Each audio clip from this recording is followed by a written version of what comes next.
Ya, selamat sore Bapak Ibu Saudara yang kasih oleh Tuhan. Mari kita bersama-sama akan mulai ibadah kita pada sore hari ini. Mari kita bersatu hati dalam doa.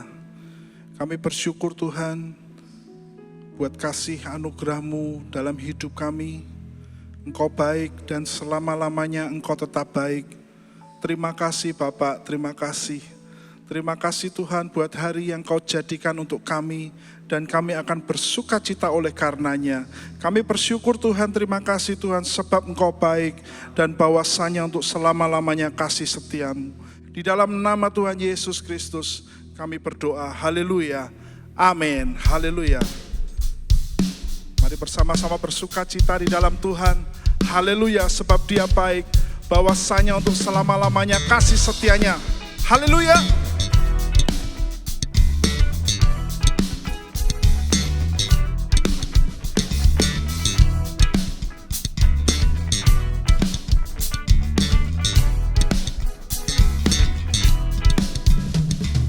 Masuk gerbangnya bersyukur dengan penuh pujian, bersuka di hadiratnya, nyanyi besarkan agung namanya, puji dan tiuplah sangkakala, musik dan tarian, semua makhluk di bumi surga dengan segenap hati angkat pujian, katakan sebab Tuhan baik, sebab Tuhan baik, sebab Tuhan baik, anugerahnya kekal selamanya, sebab Tuhan baik, sebab Tuhan baik, sebab Tuhan baik, sebab Tuhan baik, anugerahnya kekal selamanya, sebab Tuhan baik, anugerahnya kekal selamanya. Mari katakan lagi, masuk gerbangnya, haleluya. Masuk gerbangnya bersyukur, yes, dengan penuh pujian, bersuka di hadiratnya, nyanyi besarkan agung namanya, puji Dia, puji Dia tiuplah sangkakala, musik dan tarian, semua makhluk di dengan segenap hati angkat pujian, sebab Tuhan baik, sebab Tuhan baik, sebab Tuhan baik, anugerahnya kekal selamanya, sebab Tuhan baik, sebab Tuhan baik, yes Lord, sebab Tuhan baik, anugerahnya kekal selamanya, sebab Tuhan baik, anugerahnya kekal selamanya, haleluya. Katakan Yesus Kristus Allah Tuhanku, Yesus Kristus Allah Tuhanku, haleluya, pencipta segalanya, datang sujud di hadapannya, angkat tanganmu, naikkan pujian, puji Dia, puji Dia tiuplah sangkakala, musik dan tarian, semua makhluk, haleluya, dengan segenap hati angkat pujian, sebab Tuhan baik, sebab Tuhan baik, sebab Tuhan baik, anugerahnya kekal selamanya, sebab Tuhan baik, sebab Tuhan Tuhan baik, sebab Tuhan baik, sebab Tuhan baik, anugerahnya kekal selamanya. Sebab Tuhan baik, anugerahnya kekal selamanya. Katakan lagi, sebab Tuhan baik, anugerahnya kekal selamanya.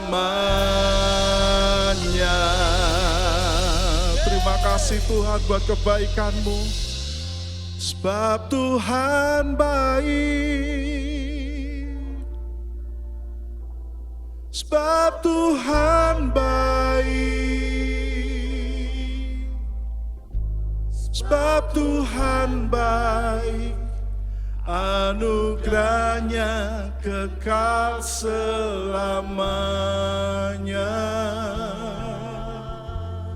Katakan, sebab Tuhan baik, sebab Tuhan baik, sebab Tuhan baik, sebab Tuhan baik, anugerahnya kekal selamanya. Katakan, sebab Engkau baik Tuhan, sebab Engkau baik. Yes Lord, sebab Engkau baik, sebab Engkau baik, sebab Engkau baik, anugerah-Mu, anugerah-Mu kekal selamanya. Sebab Engkau baik, sebab Engkau baik, anugerah-Mu kekal selamanya.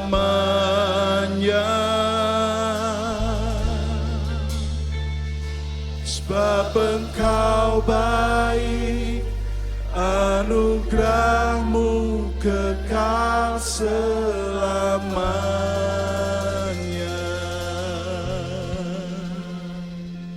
Terima kasih Tuhan, terima kasih Tuhan, terima kasih Tuhan. Sang damai penuntun, penyayang, Putra Allah,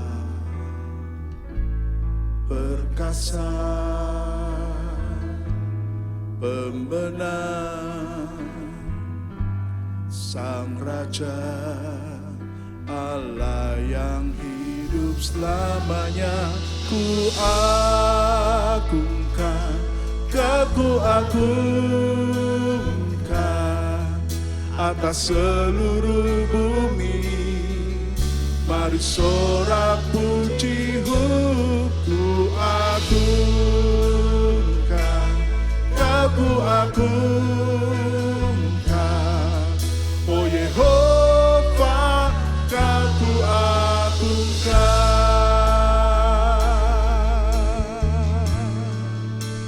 Sang damai, Sang damai penuntun, penyayang, Putra Allah, perkasa,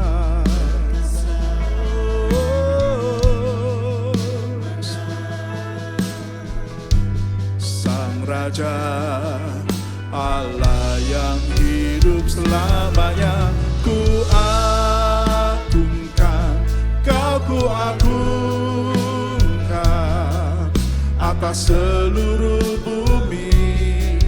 Mari sorak puji ku agungkan, Kau ku agungkan.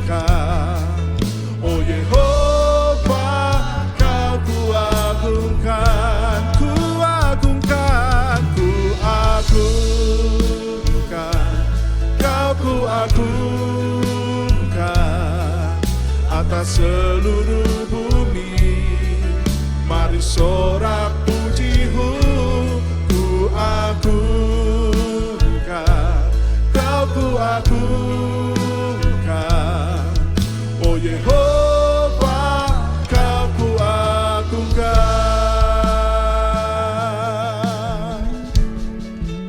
Sang damai, sang damai, penuntun, penyayang, Putra Allah perkasa.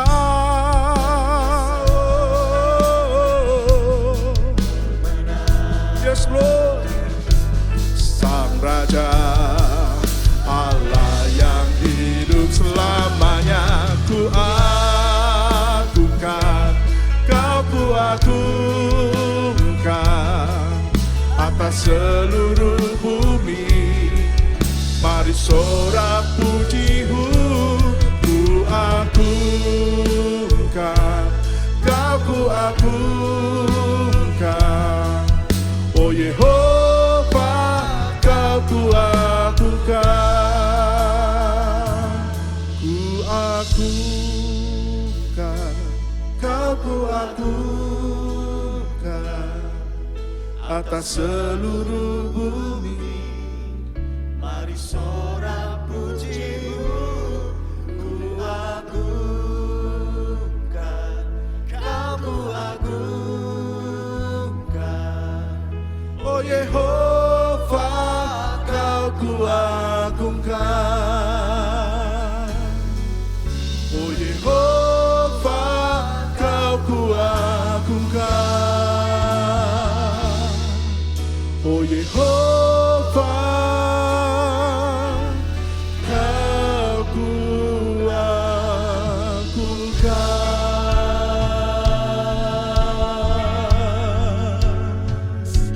Haleluya.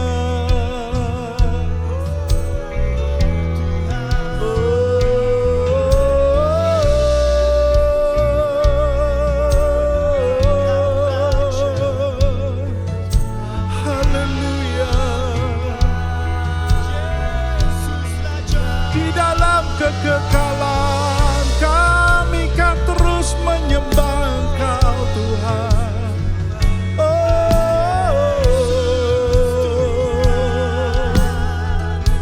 Haleluya. Kau saja yang layak, Kau saja yang layak. Haleluya.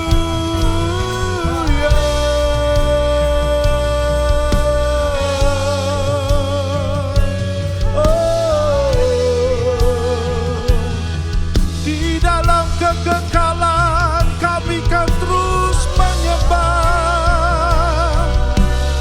Haleluya.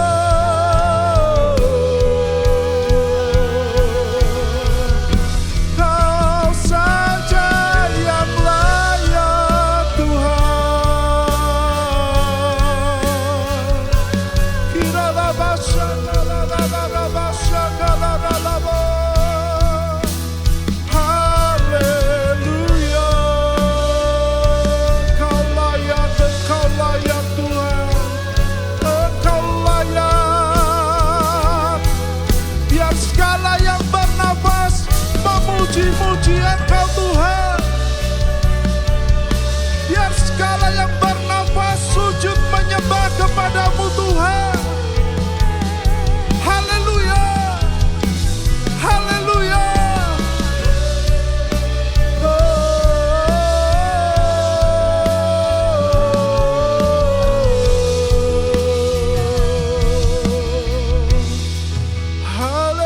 Haleluya. Yes, yes. Haleluya.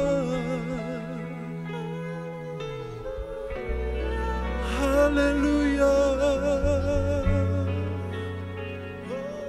Haleluya.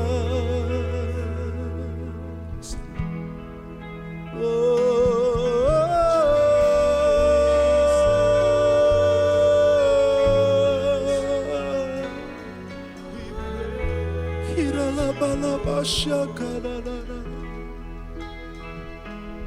Haleluya.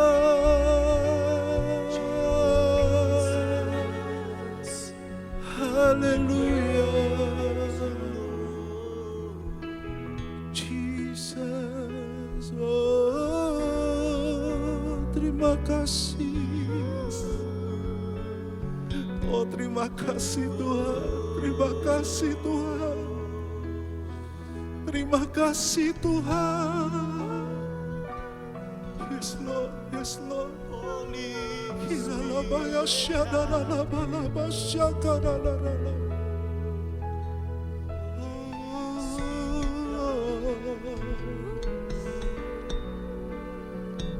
Hiaralama syakalalalala. Jesus. Tiada satu pun yang luput dari karya kasih-Mu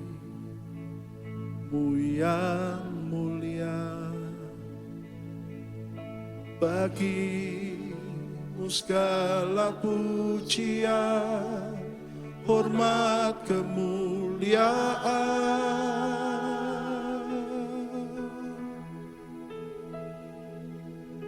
Tiada satu pun yang luput dari karya kasih Kira masyaka.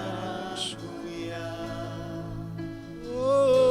Bagi-Mu segala pujian, hormat, kemuliaan. Katakan lagi, tiada satu pun, tiada satu pun yang luput dari karya kasih-Mu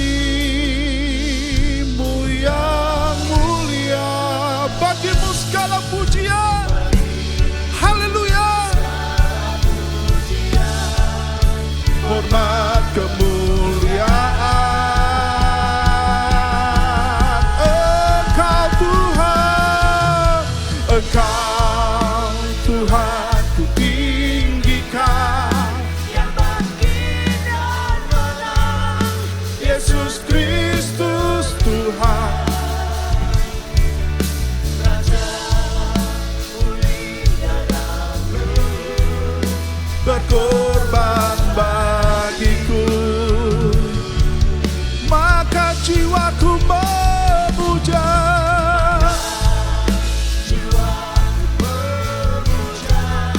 Menyembah Sang Raja, Yesus Kristus Tuhan. Kekal sempurna kuasa-Mu, agunglah karya-Mu, maka jiwaku memuja, maka jiwaku memuja. Yes Lord. Yesus Kristus Tuhan. Kekal sempurna kuasa-Mu, agunglah karya-Mu. Yesus Kristus Tuhan.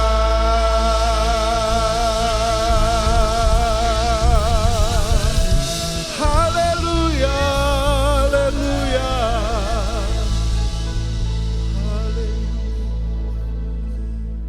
Terima kasih Bapa, Engkau begitu mengasihi kami, sehingga Engkau mengutus anak-Mu keluar dari sorga, turun ke bumi, bahkan mau menderita untuk kami. Engkau menyatakan kasih-Mu yang begitu dalam bagi kami. Terima kasih, biar kami semua terinspirasi dengan firman-Mu, dan kami mau menekukkan Tuhan hati kami, supaya kami tahu begitu hebat Engkau merendahkan diri-Mu, dan Kau sebagai teladan kami, didik kami, Supaya kami tidak, Tuhan, berkonsep yang salah, tapi mau seperti Engkau ya Yesus. Terima kasih, berfirmanlah dan urapi semua pendengar yang mendengarkan Tuhan pendalaman Alkitab ini, supaya mereka benar-benar mendapat berkat yang besar Tuhan. Terima kasih. Dalam nama Tuhan Yesus, kami panjatkan doa kami. Setiap kita yang percaya berkata bersama, amin. Selamat berjumpa kembali teman-teman yang kekasih dalam Kristus Yesus. Saya mengangkat tema ini, kembalilah kekasihku. Oleh karena Tuhan memang banyak bicara dengan saya waktu saya menderita sakit. Saudaraku dan Tuhan mulai memberitahu, ayo kamu pun harus kembali. Ya, jangan hanya melayani, memang memberikan waktu, perhatian, tubuh, ya, mempersiapkan khotbah dengan baik. Tapi yang Tuhan minta bukan itu, hati. Tuhan ingin supaya hati kita ini betul-betul, saudaraku, bisa bersekutu dengan Tuhan dengan lebih baik. Karena itu dia berkata, kembalilah kekasihku. Dan itu kata-kata ini sangat menyentuh saya. Ya, ini yang membuat saya sadar bahwa Tuhan itu bukan menginginkan perbuatan-perbuatan kita yang utama, tapi dia menginginkan hati kita yang utama. Saudara, waktu Yesus mau berpisah dari murid-muridnya, hari-hari ini saya membaca ulang, ya, Injil Yohanes khususnya, saudaraku, dan sampai pasal 13, dia berkata, ya, Yesus tahu saatnya sudah tiba untuk beralih dari dunia ini. Nah, banyak orang tidak sadar, Anda semua ini akan beralih dari dunia ini. Kemana? Kita sering berorientasi dengan hal-hal materi, hal kesenangan tubuh. Tapi ingat, kita ini akan berpindah. Yesus tahu bahwa ia akan beralih dari dunia ini kepada Bapa. Dan sama dikatakan, seperti ia senantiasa mengasihi murid-muridnya, demikianlah sekarang ia mengasihi mereka sampai kesudahannya. Apakah kasih saudara ini bisa bertahan sampai kesudahan? Jadi tanda tanya besar. Karena jemaat Efesus itu jemaat pertama penuh dengan kasih. Tapi dalam surat Wahyu dikatakan, kitab Wahyu, kamu sudah meninggalkan kasih yang mula-mula. Jadi orang mungkin bisa mengasihi Tuhan, tapi lontor kasih itu. Karena itu kata Tuhan, balik, kembali. Selama kita masih hidup, kembali. Dan waktu perjamuan terakhir, Yesus tahu Yudas ini yang akan mengkhianati dia. Tapi hebatnya Tuhan Yesus, dia mau mengasihi Yudas juga. Dia basuh kaki Yudas.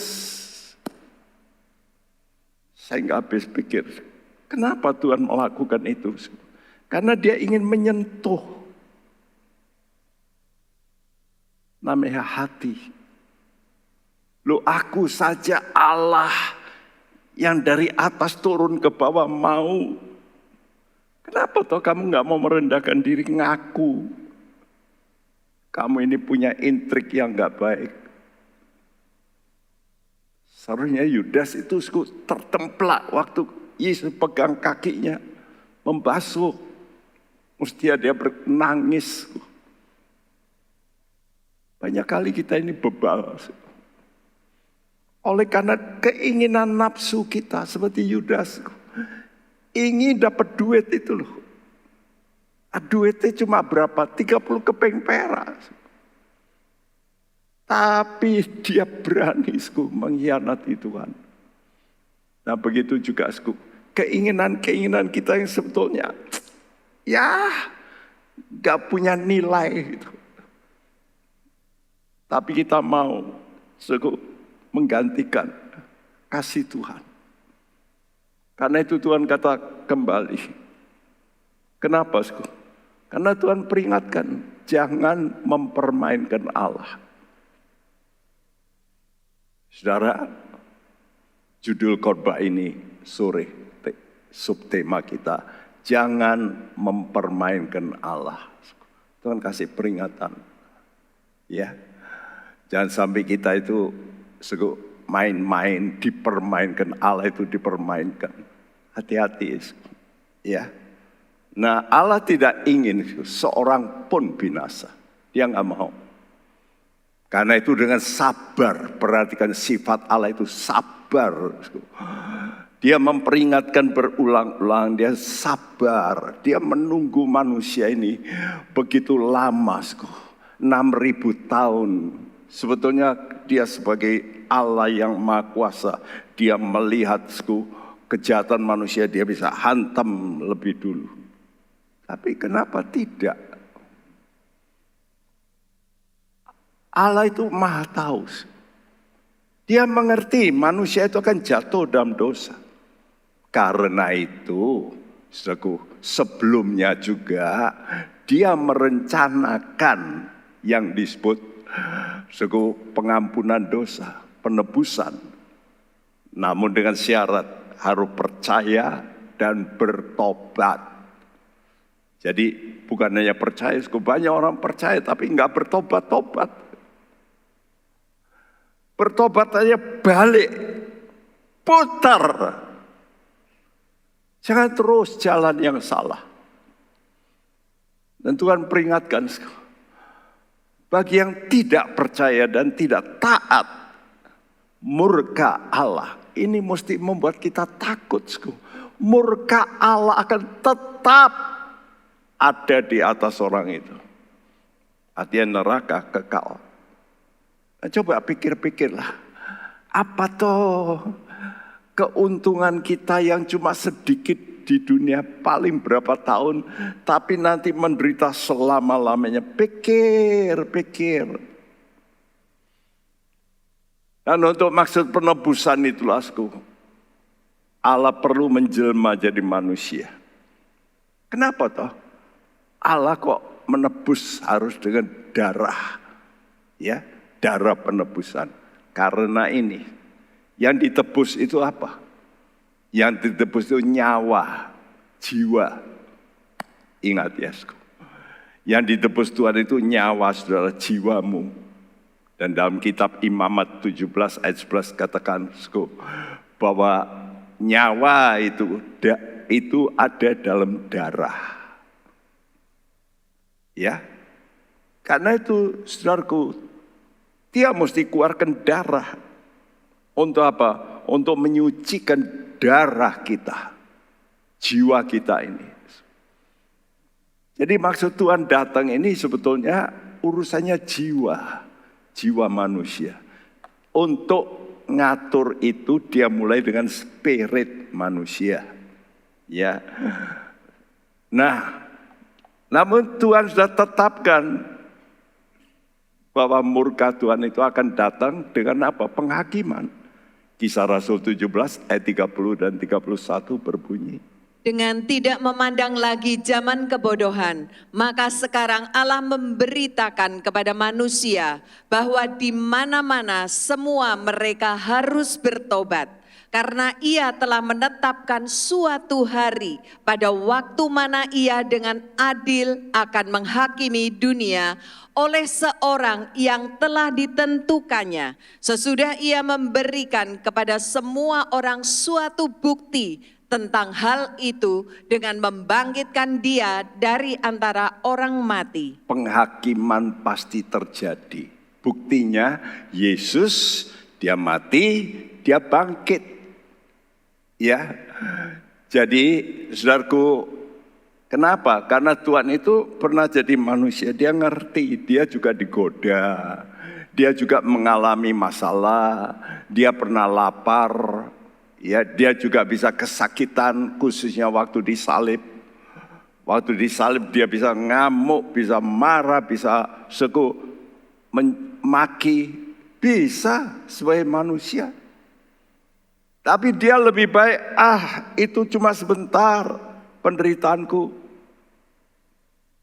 Itulah menyebabkan Tuhan Yesus jadi contoh.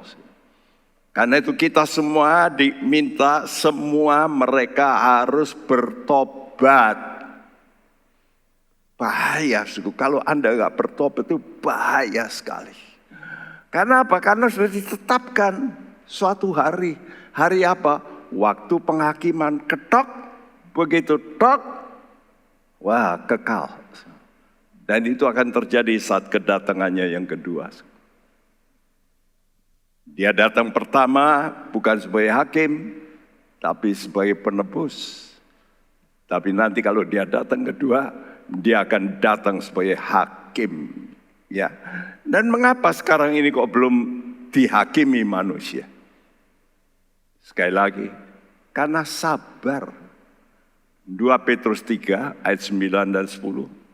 Tuhan tidak lalai menepati janjinya, sekalipun ada orang yang menganggapnya sebagai kelalaian, tetapi ia sabar terhadap kamu karena ia menghendaki supaya jangan ada yang binasa, melainkan supaya semua orang berbalik dan bertobat. Tetapi hari Tuhan akan tiba seperti pencuri. Pada hari itu, langit akan lenyap dengan gemuruh yang dahsyat dan unsur-unsur dunia akan hangus dalam nyala api dan bumi dan segala yang ada di atasnya akan hilang lenyap. Iya, Tuhan tidak lalai menepati janjinya bahwa dia akan datang. Sekarang ini mana dari dulu ya Tuhan bicara datang-datang. Enggak datang-datang, apalagi pendeta berkata, wah tahun sekian ini ada bintang, bulan-bulan, planet-planet itu dalam satu garis lurus. Saya masih teringat itu, tahun 82. Wah ini pasti ini Tuhan datang. Ada lagi hamba Tuhan yang gede, pernah ngomong, paspor saya ini tidak akan ganti. Biasanya paspor kan mesti ganti. Pasti Tuhan datang. Waduh. Ya, saudaraku. Dan orang berkata, kapan? Tapi kenapa Tuhan itu kok belum? Karena dia itu sabar terhadap siapa? Kamu. Nah seringkali kamu itu kita tuju kepada orang lain. Mestinya kamu itu ya kita ini loh. Sabar terhadap kamu. Ya. Dia tidak menghendaki kamu binasa. Tapi berbalik. Tobat. Sekali lagi, tobat, tobat, tobat. Ini penting. Bahkan tiap hari kita mesti cek. Kalau ada kesalahan tiap hari tobat. Jadi jangan bertobat itu dulu. Tapi tiap hari pun tobat. Tetapi perhatikan, hari Tuhan akan tiba seperti pencuri. Pada hari itu langit dan akan lenyap dengan gemuruh yang dahsyat. Dulu saya berpikir kok gimana toh Tuhan datang sebagai pencuri nanti terus dunia ini hancur. Ternyata omongan hari Tuhan ini dalam ayat 8, kalau sudah perhatikan 2 Petrus 3 ayat 8, Tuhan kata di hadapan Tuhan 1000 tahun itu sama dengan 1 hari. Jadi kalau Tuhan ngomong hari Tuhan, ini yang A ya, ayat A ini sebelum kerajaan 1000 tahun berdiri. Lalu dia berkata pada hari itu. Nah itu hari itu ujung yang lain. Akhir dari 1000 tahun. Makanya kalau orang baca Alkitab nggak hati-hati, dia akan rancu. Loh gimana ya? Tuhan datang seperti pencuri, langsung langit akan lenyap. Ya, dunia ini akan hancur. Apa begitu? Tidak. Ya. Jadi perhatikan sekarang ini, supaya sudah ngerti. Ya, coba sudah melihat sejak Adam. Ya, manusia pertama, Tuhan itu memberi hari manusia selama 6.000 tahun. Pada tahun ke-4000 Yesus mati di salib. Untuk apa? Memberi zaman anugerah kepada kita. Ya. Namun perhatikan zaman ini akan berhenti anugerah ini. Ya, didahului dengan lengkungan merah kecil itu, saya kasih di situ. Ya, itulah masa sengsara karena Tuhan ingin menyelamatkan orang Israel. Karena itu dia beri kesempatan kepada orang Israel. Waktu yang disebut 1 minggu alias 7 tahun. Karena itu di blok kuning itu masa sengsara bagi Israel. Lengkungan itu masa sengsara bagi Israel. Sebetulnya desain Tuhan untuk Israel. Tapi ternyata juga banyak jemaat Tuhan, gereja Tuhan, bandelnya seperti Israel. Karena itu, saudaraku, ya. Jadi nanti oleh karena gereja ini tidak mau betul-betul tobat, mereka menjadi buah susulan. Nanti kita bicarakan buah susulan gereja. Jadi siapa yang nanti menderita selama 7 tahun? Israel dan gereja yang tertinggal. Ya. Nah ini awal hari Tuhan. Ya. Lalu tadi katakan pada hari itu, nah itu akhir hari Tuhan. Tuhan akan menghakimi semua manusia yang sudah mati sekalipun dibangkitkan. Semua. Tidak ada yang luput. Setelah kerajaan 1000 tahun. Yang saya beri lengkungan hijau. Hari Tuhan. Jadi kalau Tuhan berkata hari Tuhan, itu ada awalnya. Awalnya itu adalah awal kerajaan 1000 tahun. Tapi hari Tuhan juga berkata akhir kerajaan 1000 tahun. Nah pada akhir kerajaan 1000 tahun, maka bumi kita ini yang sekarang kita huni, ini akan dibakar oleh Tuhan. Ya. Jadi bumi ini akan terus terbakar. Bayangin, ya, 2 tower di Amerika itu menganga terus, terbakar berbulan-bulan. Sudah disemprot, tapi tetap asap. Berapa bulan itu? Nah, bayangan itu cuma 2 menara loh. Nanti bumi ini terbakar berapa lama? Wah, nggak tahu. Bumi kita ini akan terbakar nganga terus. Dan saya berpikir bumi kita inilah sebetulnya, ya ini baru Tuhan memberikan ilham. Yang disebut neraka, itulah bumi kita ini nanti. Karena itu kalau orang mati dikatakan ditaruh Tuhan di mana? Di bumi. Bumi yang paling bawah. Ya, saudaraku, ingat-ingat, neraka mengerikan sekali. Nah, lengkungan merah kecil ini kalau diperbesar seperti ini. Jadi satu lengkungan merah tadi terjadi 2 lengkungan. Ya. Nanti ada 2 waktu. Ini awal hari Tuhan, yaitu kedatangan Tuhan di udara. Ini seperti pencuri. Waktu dia seperti pencuri, dia akan mengambil yang terbaik. Itulah buah sulung gereja. Artinya orang-orang Kristen yang sudah betul-betul mau mempraktekkan kasih. Saya ulangi lagi. Kalau Anda belum mempraktekkan kasih kepada siapa saja, engkau nggak bisa masuk buah sulung. Ini perlu, saya berkata ini perlu disadari ya. Ukuran Tuhan bukan berapa lama engkau ke gereja, berapa besar engkau melayani, tapi apakah engkau mau mencintai manusia? Bahkan yang kau tidak senangi seperti Yesus, Yudas itu loh. Dicuci kakinya. Dan bukan hanya dicuci kakinya loh. Iya. Tuhan memberikan roti, dicelupkan, dikasihkan. Dulu saya tidak ngerti. Kemarin itu loh, saya baca itu baru.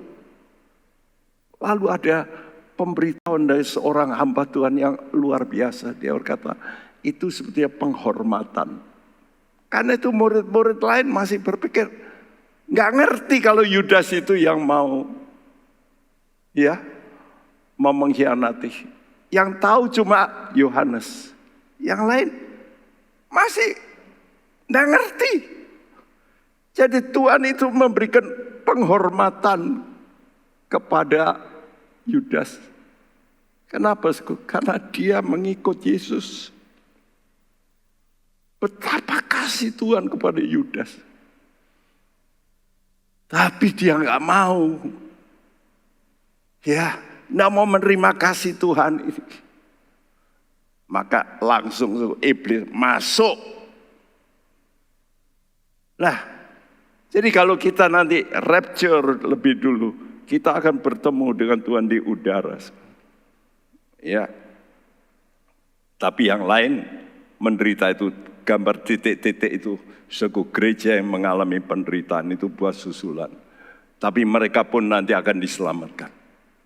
Ya, dan nanti Tuhan datang ke bumi, saudaraku. Jadi Tuhan itu melakukan usaha yang tidak kenal lelah. Dia ini tidak kenal Tuhan, tidak kenal lelah. Sebelum Tuhan kata hari Tuhan yang dahsyat. Kenapa disebut dahsyat? Ya, karena penghakiman terakhir. Nah, untuk ini Tuhan memberitahu lebih dulu pada hamba-hambanya. Ya, termasuk seperti kepada saya hari ini. Saya beri peringatan pada Anda yang mendengarkan. Nanti jangan sampai saudara itu masuk di situ. Baru nanti nangis-nangis. Atau masuk masa sengsara besar. Sekarang bertobat, sekarang. Kalau tidak bertobat, masuk sengsara besar. Kalau enggak bertobat, masuk neraka kekal. Amos 3 ayat 7 dan 8. Sungguh Tuhan Allah tidak berbuat sesuatu tanpa menyatakan keputusannya kepada hamba-hambanya para nabi. Singa telah mengaum, siapakah yang tidak takut? Tuhan Allah telah berfirman, siapakah yang tidak bernubuat? Ya, Tuhan itu baik memberitahu lebih dulu. Singa telah mengaum. Ya. Ini Tuhan, ini gambaran singa dari Yehuda. Dia ya. Siapa yang nggak takut gitu loh. Ya. Ya. Karena itu dalam kesabarannya Allah itu berulang-ulang. Perhatikan, berulang-ulang memperdengarkan, ayo bertobat, supaya manusia jangan ditimpa kengerian yang kekal. Waduh, Tuhan ini sabarnya bukan main. Dan ini Tuhan buktikan pada zaman mendekati kehancuran bangsa Israel. Ya, jadi bangsa Israel itu kerajaan utara sudah hancur lebih dulu, yang 10 suku, yang 2 suku ini loh, Tuhan masih pertahankan supaya bertobat gitu. Tapi enggak itu, Sehingga dalam akhir-akhir dari cerita menjelang keruntuhan, maka ini kata Tuhan, 2 Tawarik 36 ayat 14 sampai 16. Juga semua pemimpin di antara para imam dan rakyat berkali-kali berubah setia dengan mengikuti segala kekejian bangsa-bangsa lain. Rumah yang dikuduskan Tuhan di Yerusalem itu dinajiskan mereka. Namun Tuhan Allah nenek moyang mereka berulang-ulang mengirim pesan melalui utusan-utusannya karena ia sayang kepada umatnya dan tempat kediamannya. Tetapi mereka mengolok-olok utusan-utusan Allah itu, menghina segala firman-Nya dan mengejek nabi-nabinya. Oleh sebab itu murka Tuhan bangkit terhadap umat-Nya sehingga tidak mungkin lagi pemulihan. Iya, tadi saya beri judul subtema, jangan mempermainkan Allah. Ingat, jangan mempermainkan Allah. Kalau Tuhan itu sudah berfirman itu pasti terjadi. Ya. Dan dia berkali-kali, walaupun mereka berubah setia berkali-kali, Tuhan berulang-ulang kirim pesan. Kenapa? Dia sayang. Karena itu bagi saudara yang belum bertobat dan sudah mendengarkan hari ini, berarti ini Tuhan mau ulangi. Kenapa? Karena dia sayang kepada Anda. Tapi lihat, mereka mengolok-olok, menghina, mengejek. Sebab itu kata Tuhan, murka Tuhan bangkit. Sehingga tidak mungkin. Aduh, kalau sudah tidak mungkin ini berarti menghujat Roh Kudus. Tidak mungkin ada pemulihan. Saya kalau dengarkan baca begini, Tuhan itu kok bisa sabar ya. Kalau saya puasa, saya nggak sabar. Hanya sudah berkata, wah orang gitu kok masih hidup biar mati ya. Nah, kita bisa nggak sabar. Kalau kita punya kuasa. Saya sering kasih contoh, kalau tukang becak diserempet sama jenderal, lalu dimaki-maki, lalu jenderalnya pegang pistol lagi. Wah, tukang becaknya yang nggak salah ini berkata, maaf. Saya pernah pistol dibeginikan di saya. Karena waktu saya nyalip begini, ya, ini pakai power steering, dia enggak gitu. Jadi jeep lama, nyentuh, turun pistol, mau mati. Nah kalau begitu saya masih apa? Maaf Pak. Itu saya masih muda. Lagi bawa ya pemuda-pemuda untuk ikut youth camp. Ya, bayangin. Ya, saya ini sudah menghadapi pistol 2 kali. Pisau sekali mau dirampok. Yang satunya rampok juga pakai pistol juga. Dan pisau. Dan satu lagi ini tentara ini. Wah, tinggal duar gitu. Tapi sopirnya ya tentara, tapi jenderal jangan. Ya, makanya sekarang saya masih hidup. Ya. Jadi kalau Tuhan kata, Tuhan murka, tidak mungkin lagi pemulihan.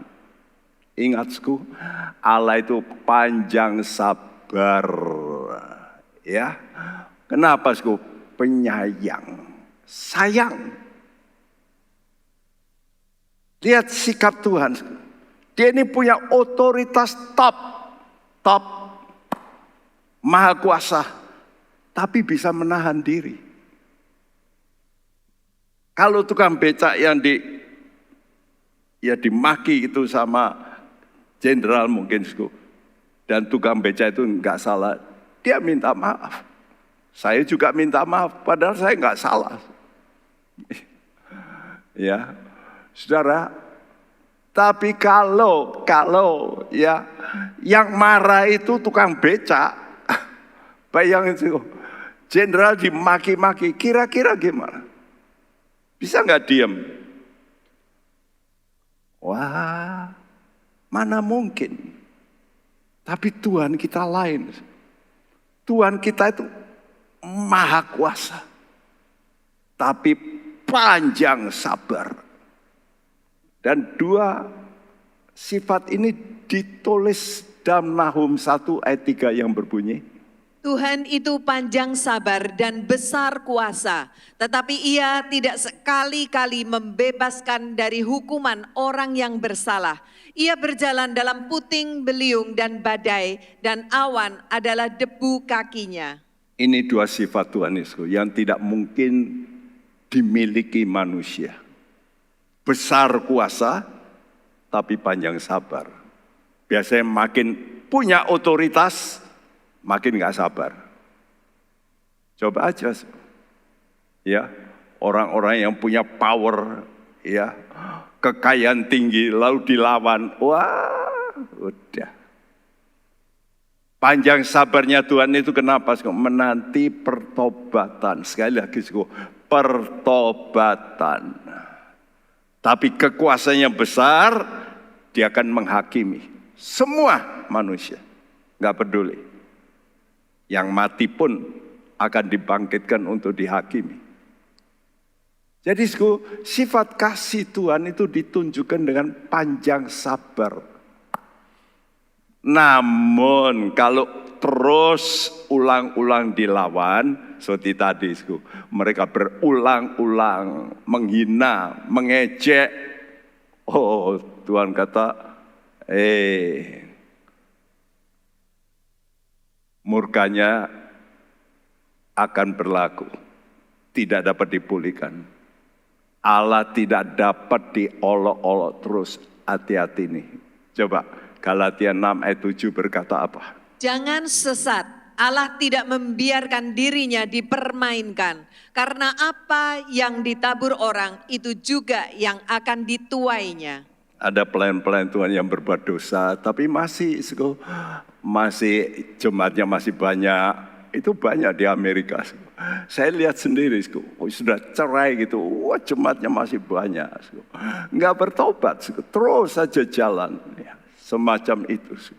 Dan ada orang-orang semacam itu, bebal. Ya, kan masih ini prakteknya masih dipakai. Apalagi kesembuhan itu masih dipakai. Ingat, orang yang tidak bertobat pun bisa juga dipakai untuk karunia-karunia. Masih jalan. Sebagai orang percaya, marilah kita jangan mempermainkan Tuhan.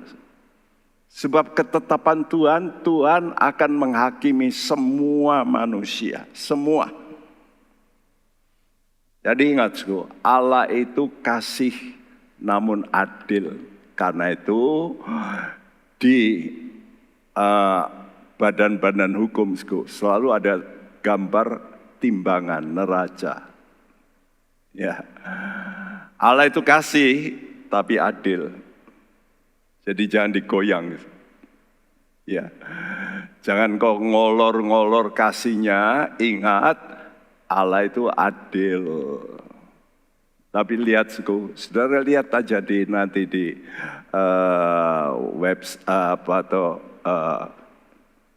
internet, di mahkamah dunia ini, di mahkamah di Amerika. Saudara lihat ada wanita pegang timbangan. Ini di tempat pengadilan. Tapi wanita ini ditutup matanya. Ini memang dunia ini begini. Coba lihat di pengadilan, apa ada keadilan? Tutup mata. Pemerintah saja yang di dunia ini berkata adil, enggak ada. Dia bisa melarang. Tapi kalau duit masuk, ya lainlah ceritanya. Karena itu Alkitab jelas berkata dalam kitab Pengkhotbah, di pengadilan tidak ada keadilan. Itu Alkitab nulis itu. Karena itu bagi saya kalau saudara yang ngotot, wes ayo wes. Ya. Kadang-kadang kita dipermainkan. Ya. Siapa yang kuat?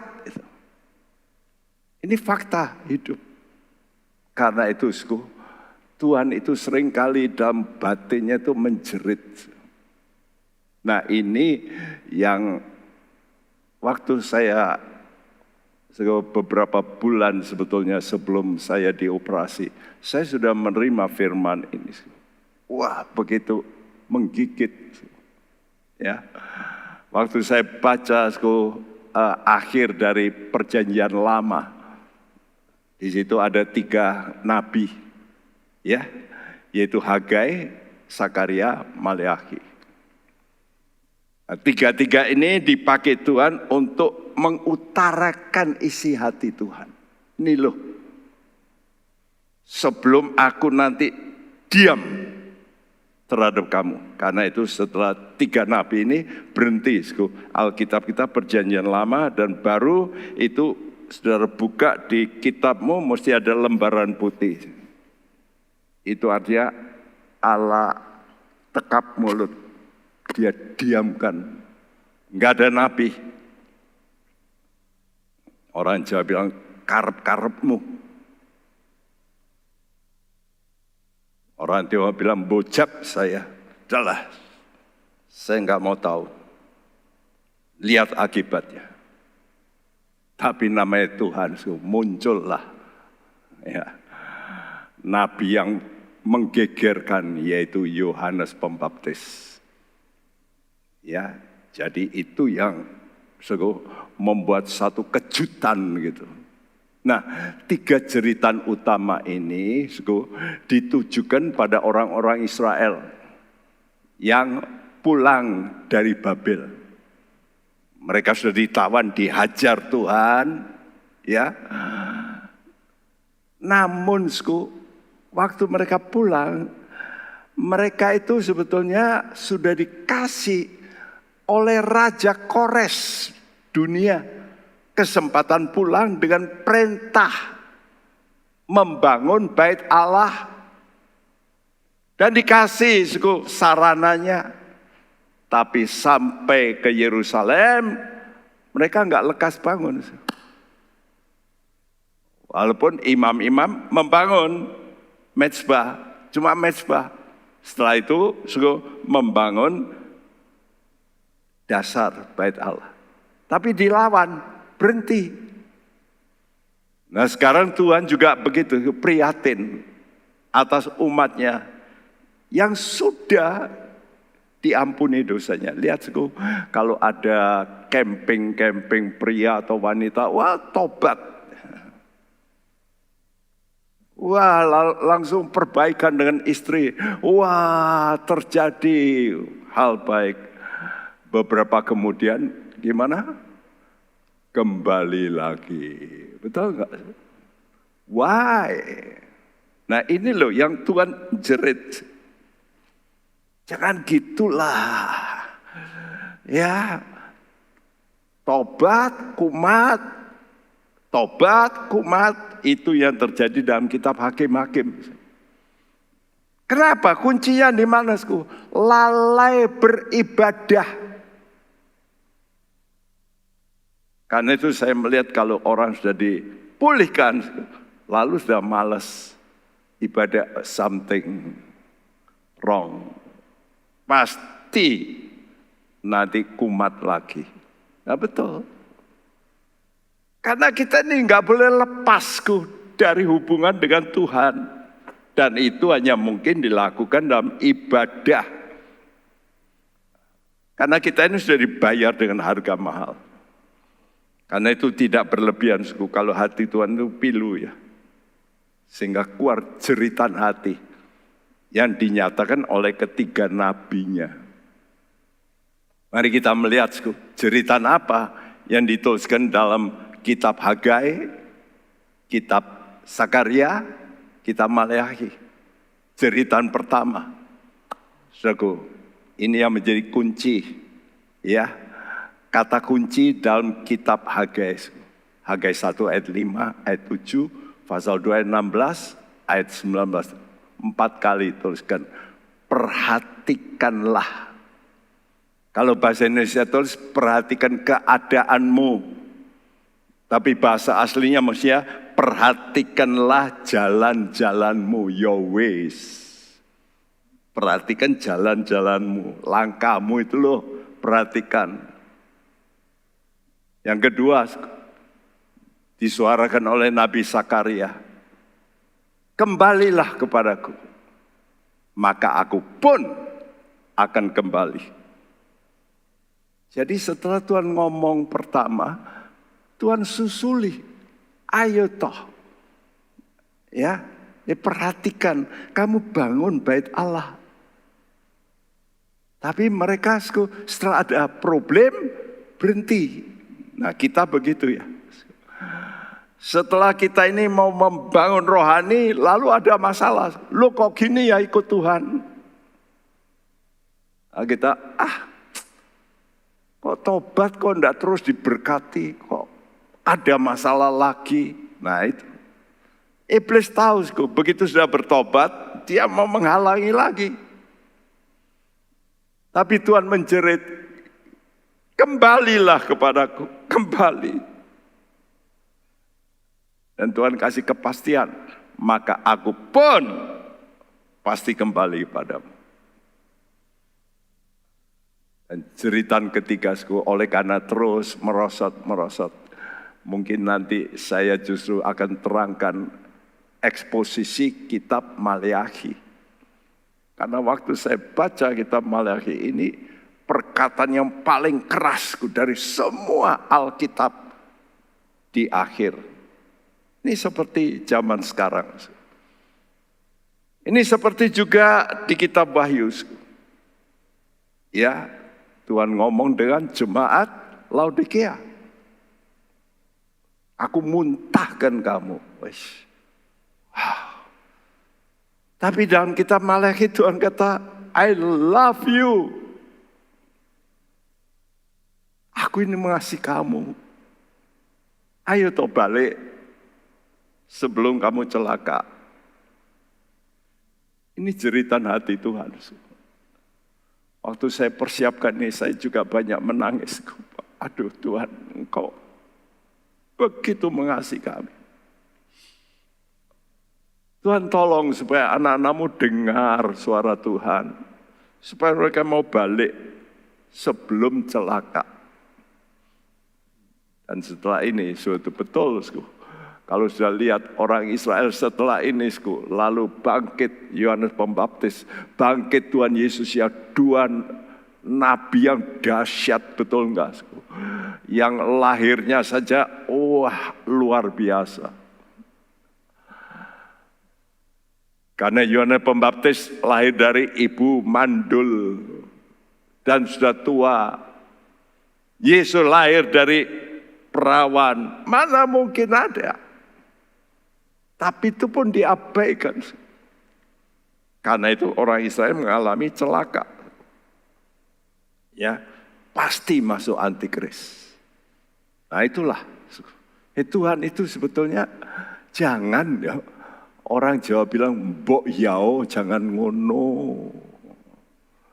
Mbok nurut lah. Ya mungkin sampai mengelus dada. Aduh, mbok yao jangan gitu.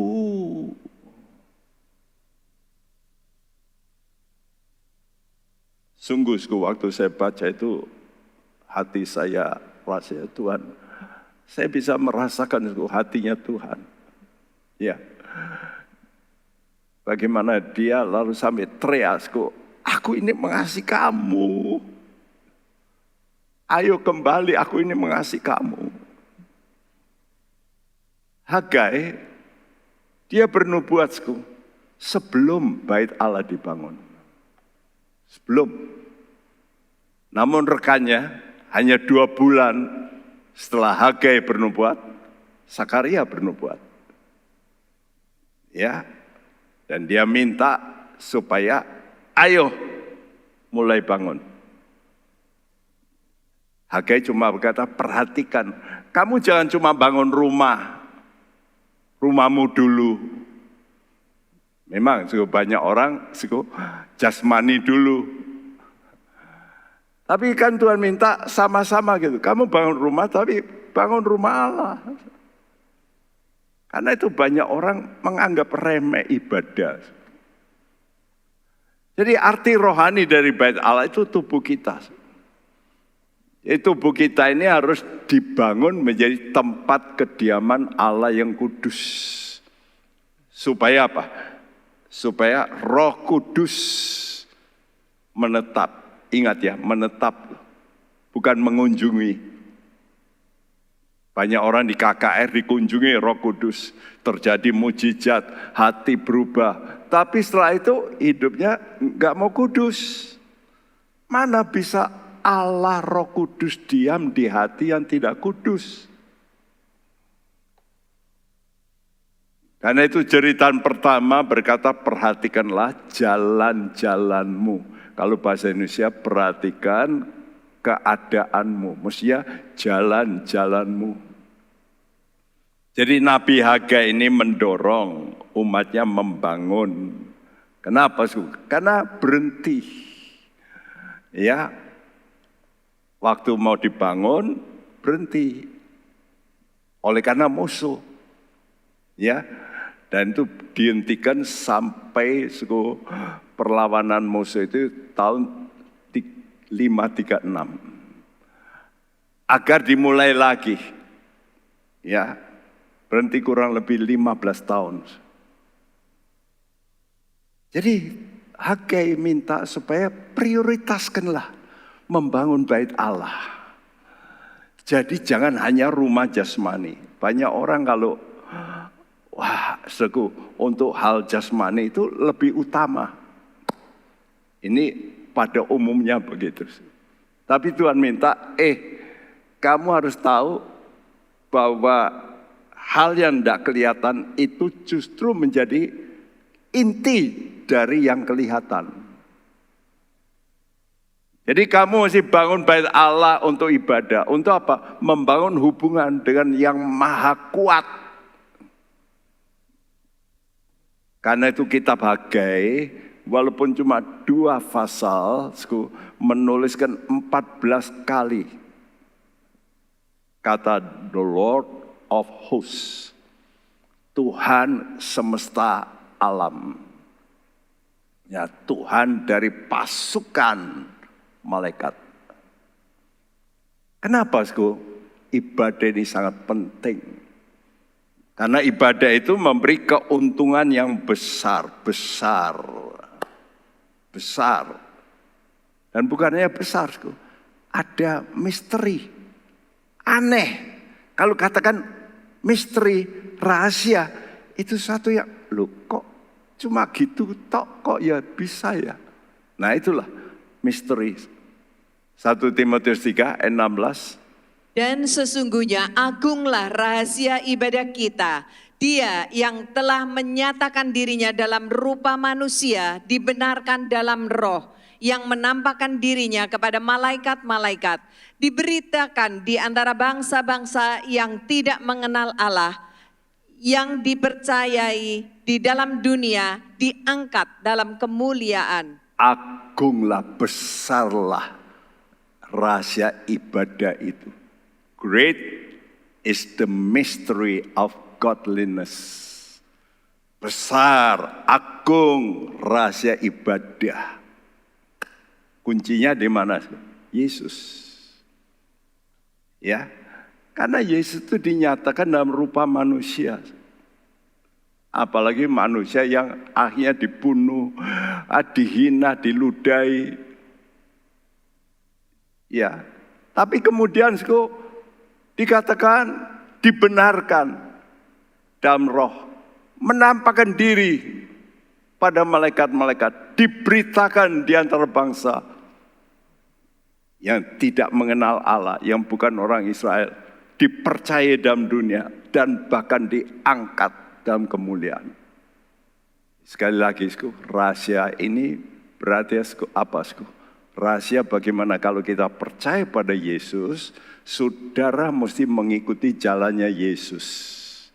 Dan jalan Yesus selalu adalah merendahkan diri, turun.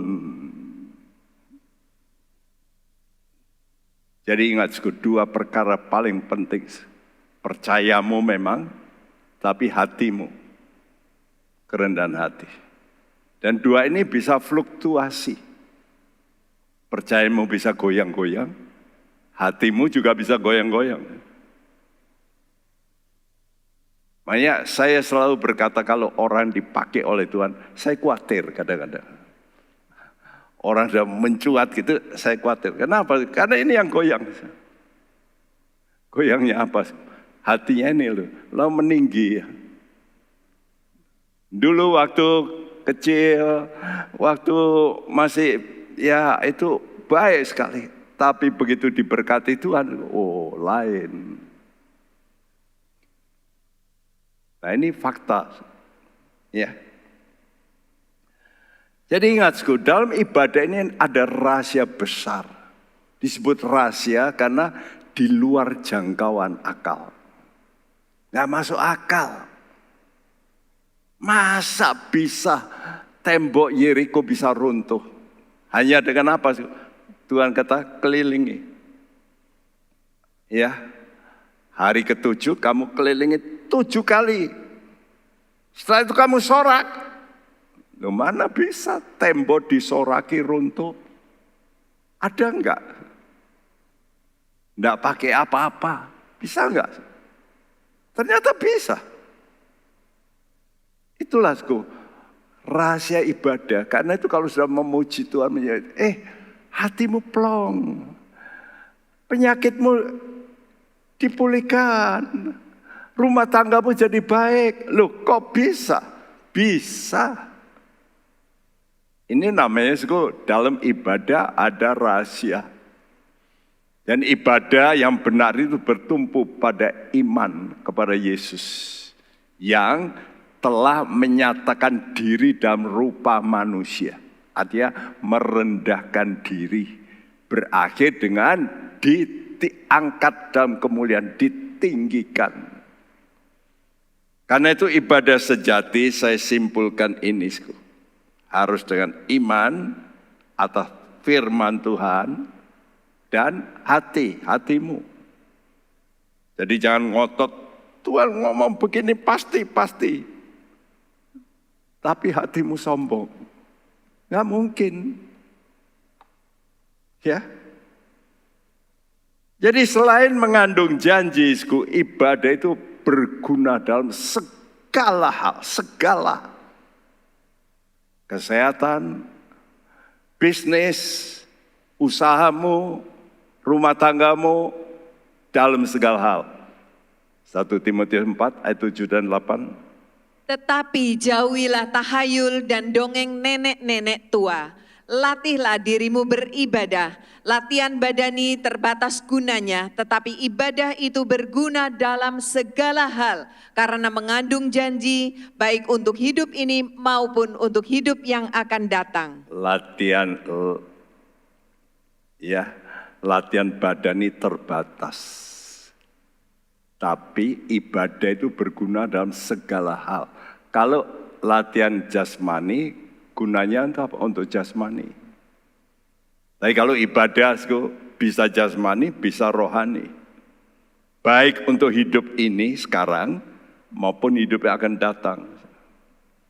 Jadi ibadah itu berguna dalam segala hal. Sebab meliputi hidup jasmani, kalau engkau ibadah dengan betul, pasti hidup jasmani berkecukupan, tidak berlebihan ya. Tuhan tidak janji berlebihan, tapi berkecukupan. Gak mungkinlah orang ibadah itu sampai minta, sampai wah, tidak mungkin. Tuhan itu sebagai Bapak, tahu bagaimana mencukupkan. Jadi yang kelihatan pasti Tuhan serve, provide. Karena itu Tuhan itu Yehova Jireh. Pasti. Ya, asal betul loh. Bekerja dengan betul. Jangan malas-malas. Namun juga bukan hanya untuk hidup jasmani, untuk rohani, hidup kekal yang gak kelihatan. Nah, karena itu betapa pentingnya ibadah ini. Saya anjurkan saudara-saudara, jangan tinggalkan ibadah. Pandemi ini sebagai ujian.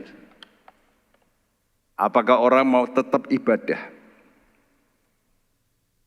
Ya mungkin ada yang sudah gak bisa ke gereja, oke lah. Tapi yang bisa coba datang. Dan kalau di rumah itu ibadah ya, jadi jangan cuma nonton TV, di situ ada Pak Bekti khotbah. Wah, tapi nggak ibadah.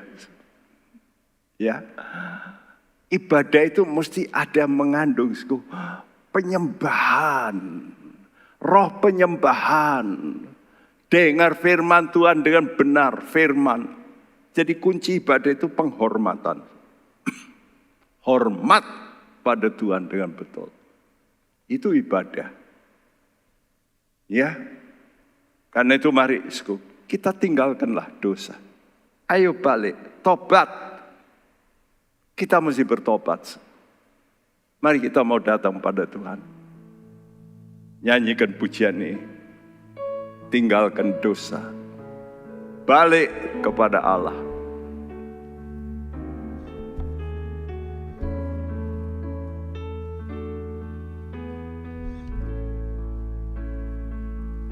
Tinggalkan dosa, balik pada Allah. Dia berkuasa mengampuni dosa. Dia telah mati sengsara ganti kita. Kembalilah pada Allah, kembalilah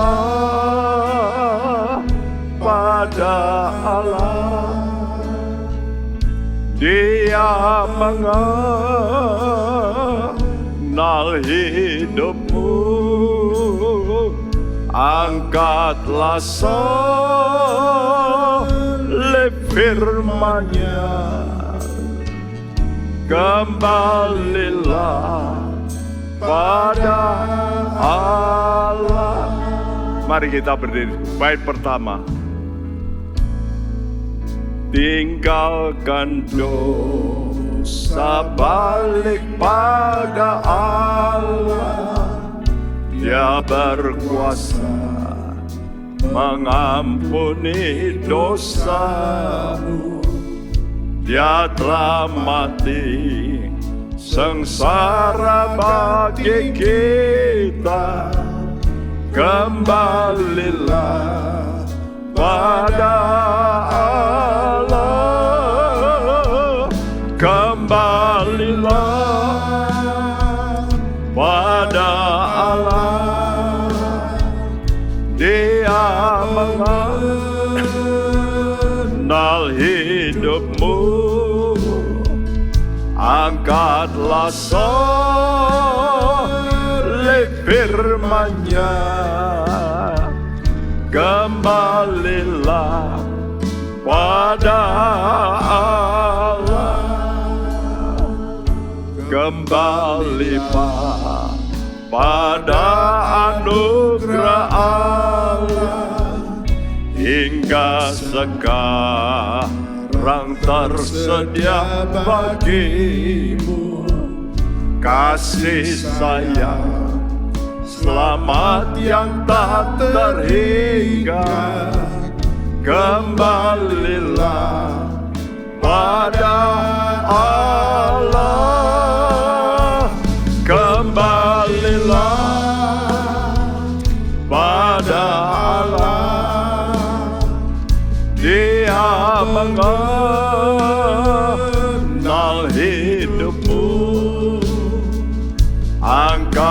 angkatlah selip firman-Nya,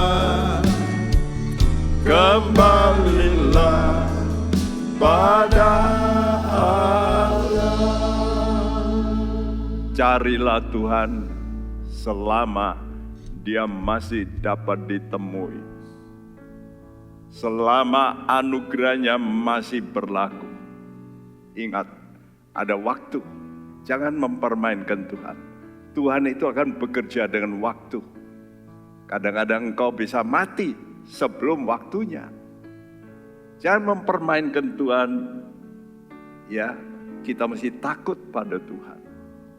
Jangan mempermainkan Tuhan. Bertobatlah, kembalilah.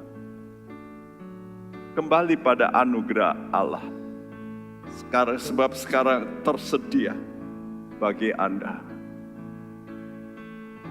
Kembali pada anugerah Allah, hingga sekarang tersedia bagimu kasih sayang, selamat yang tak terhingga. Kembalilah pada Allah, kembalilah pada Allah. Dia mengenal hidupmu. Angkatlah selip firman-Nya, kembalilah pada Allah. Saudara berdiam, saya nyanyikan ini. Kembalilah pada anugerah Allah. Karena sampai sekarang masih tersedia bagimu. Selama engkau masih bisa mendengar firman, berarti ada kesempatan untuk bertobat. Kasih sayang-Nya menyelamatkan engkau. Kembalilah. Kembalilah pada anugerah Allah, hingga sekarang tersedia bagimu kasih sayang, selamat yang tak terhingga. Kembalilah pada Allah, kembalilah pada Allah. Dia mengenal hidupmu. Angkatlah selip firman-Nya,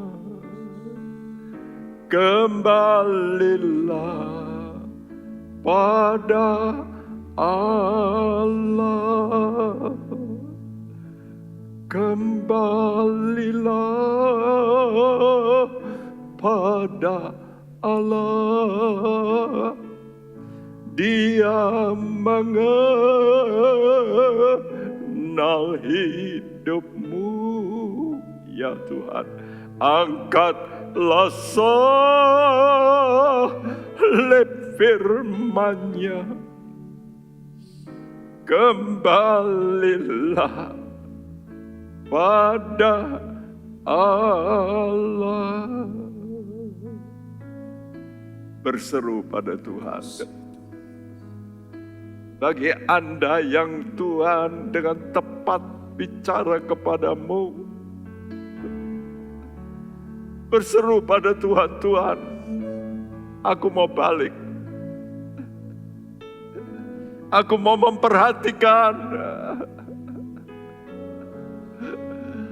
Aku mau dengar suara panggilan-Mu untuk kembali. Dan aku tahu Engkau tetap mengasihi sampai kesudahan. Oh Jesus, Jesus. Bicara rasoneke.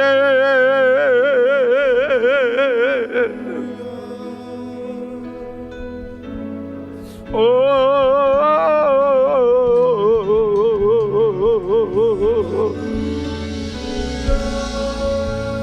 yes, Lord, yes, Lord, yes, Lord.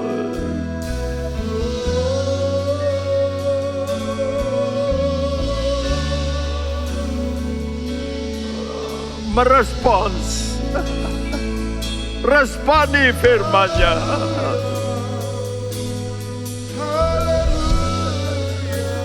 Kembalilah,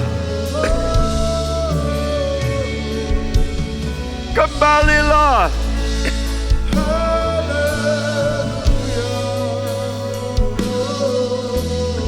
Balik, balik.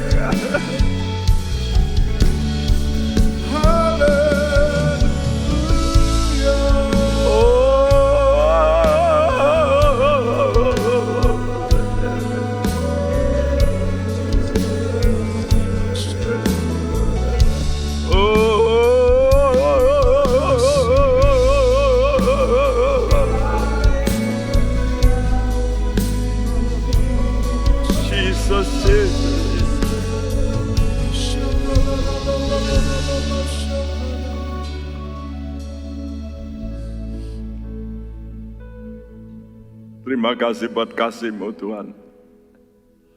Engkau berkata bahwa Engkau akan mengasihi kami sampai kesudahan. Sampai titik di mana Engkau mau mati sekalipun. Itu Engkau sudah buktikan untuk Yudas. Tuhan, mari tolong kepada semua kami. Supaya kami tidak keras hati, tapi tersentuh dengan apa yang Kau ucapkan, apa yang Kau sudah lakukan, sudah Engkau buktikan bahwa Engkau mau mengasihi sampai akhir, sampai Engkau berkata, sudah selesai. Terima kasih Bapak, terima kasih Yesus. Dan terima kasih Roh Kudus yang menuntun terus hidup kami, supaya mengenal jalan Tuhan dengan baik. Terima kasih, terus urapi anak-anak-Mu. Terima kasih Tuhan, terima kasih. Terima kasih buat kesempatan mendengarkan firman-Mu. Dan kami mau pakai waktu-waktu ini untuk benar-benar balik kepada Tuhan. Terima kasih Tuhan, berkati negara kami, bangsa kami. Supaya mereka pun rakyat Indonesia bertobat ya Tuhan. Menerima Tuhan kebenaran sebagai jalan hidup. Terima kasih Bapak, terima kasih Yesus. Dan mari sekarang kami juga berdoa untuk seluruh anak-anak-Mu, gereja-Mu, jemaat-Mu, pekerjaan mereka, usaha mereka, keluarga mereka. Dan kami mau tadakan tangan kami untuk menerima berkat-Mu. Saudaraku, terimalah berkat daripada Allah Bapa kita, dari Tuhan kita Yesus Kristus, dan persekutuan Roh Kudus.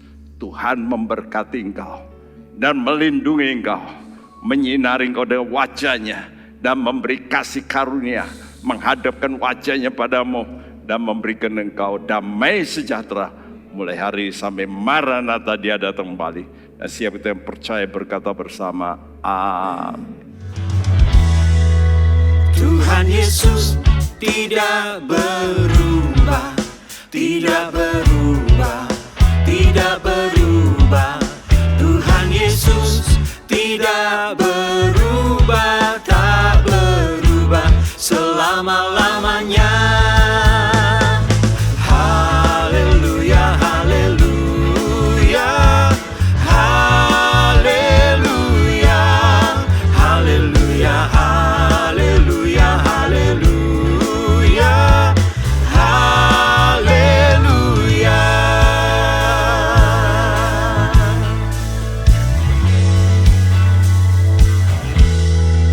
Dan cintanya tidak berubah, tidak berubah, tidak berubah, dan cintanya tidak berubah, tak berubah selama-lamanya.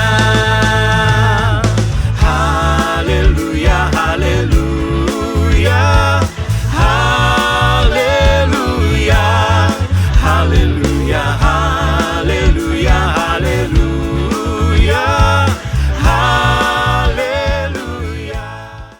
Hai Inspiration People, jangan lupa untuk mengikuti iGen Online Service setiap Sabtu jam 5 sore di YouTube channel Generasi Inspirasi. God bless.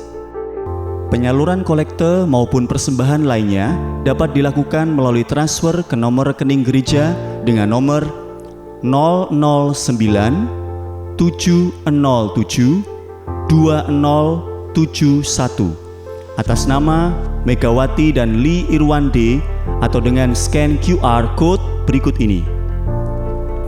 Bagi jemaat Tuhan yang rindu mendapatkan informasi seputar kegiatan gereja, renungan harian, dan lain-lain melalui WhatsApp gereja, Anda dapat mendaftar dengan cara ketik BC spasi on dan mengirimkan ke WA gereja dengan nomor 0815 7802 2000. Untuk mengikuti ibadah offline di gereja, jemaat dapat mendaftarkan diri di link berikut ini. Silakan mengisi data diri dan mengikuti protokol yang sudah ditentukan.